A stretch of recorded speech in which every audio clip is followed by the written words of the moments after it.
The NAMC has changed with the times.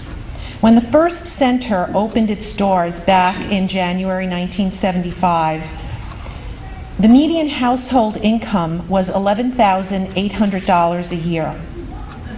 A 3-bedroom ranch in a solidly middle-class neighborhood on Long Island would sell for about $40,000. And a first-class postage stamp was 10 cents. Obviously, things have changed dramatically.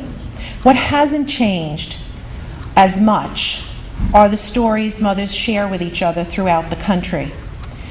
There's Jane, who looks like she just stepped out of a fashion magazine.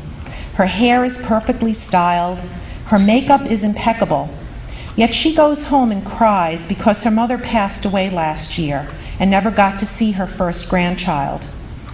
Gloria has had years and years of fertility treatments and finally becomes a mom through adoption. She's worked harder and longer and endured more. I cry at every one of these, you'll have to excuse me. And endured more heartache on her journey than most, only to hear a stranger remark, "You're lucky, at least you didn't have to go through labor." Jane and Gloria share their stories at a local mother center created by other mothers in her community.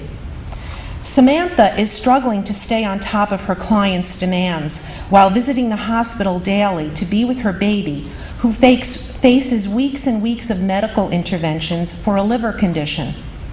Matt and Carol try to share the responsibility of Matt's dad's care, but things start falling apart when he begins to wander away from home at odd hours. They had no idea that an Alzheimer's patient might need 24-hour supervision. Samantha and Matt share their stories at one of the NAMC's workplace discussions for working parents. Julie finds it hard to really celebrate her son's first birthday, grieving over her son's twin who died at birth. Michelle moved 1,000 miles to a new home only 2 weeks after the birth of her 4th child, following her husband's transfer to his company's regional office. Julie and Michelle share their stories in a Mother Center program housed in a public library.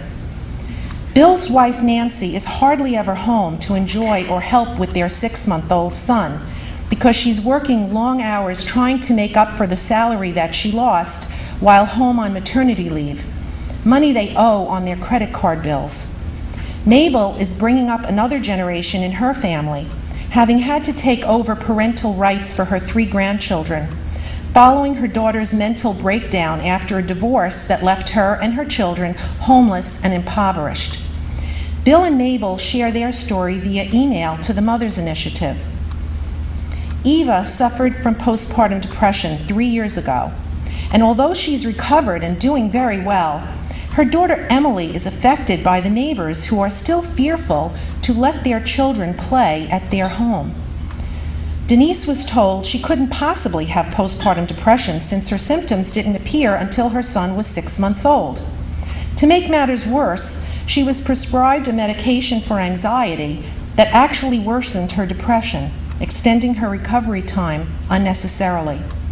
Eva and Denise share their stories in special circle of caring groups the NAMC offers in partnership with a local mother center, with the Postpartum Resource Center, and with dedicated funding from concerned individuals and foundations.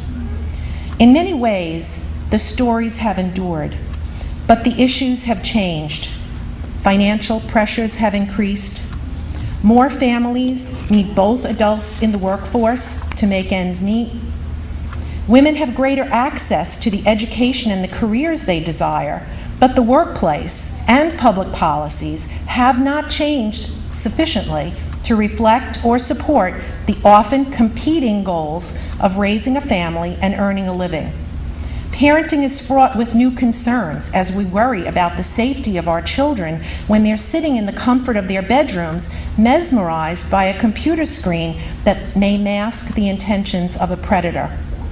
Global post-9/11 security fears are coupled with nanny cam stories on the nightly news that advise us to secretly monitor even those we trust to keep our children safe while we are away.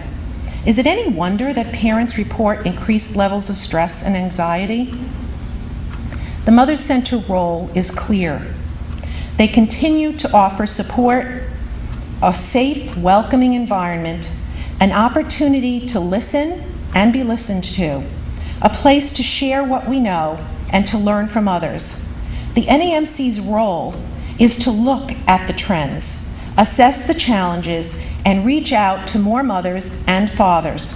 As a result, the NAMC has explored libraries as alternative meeting places as rents skyrocket, has brought mother-centered discussions into the workplace for working parents who cannot join a local mother center because they do not have the time, has created discussions on elder care issues and the effects of military deployment on families, which unfortunately is a very timely issue in this day and age.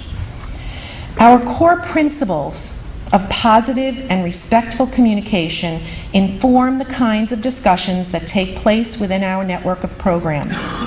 It is those same principles that has led the NAMC to become a broker of sorts. We bring corporations and researchers to the table to discuss work-life issues and solutions that work not only for the employees, but for the companies.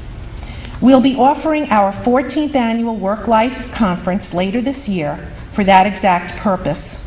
We helped deliver cutting-edge diagnostic information about postpartum and maternal depression by offering a joint conference for medical practitioners and other healthcare providers. This weekend marks the 24th national conference the NAMC has offered, and we spearheaded today's coming together of a range of mothers' organizations for dialogue and connection. All of these efforts reflect our principles and are the concrete steps we are taking to fulfill our mission.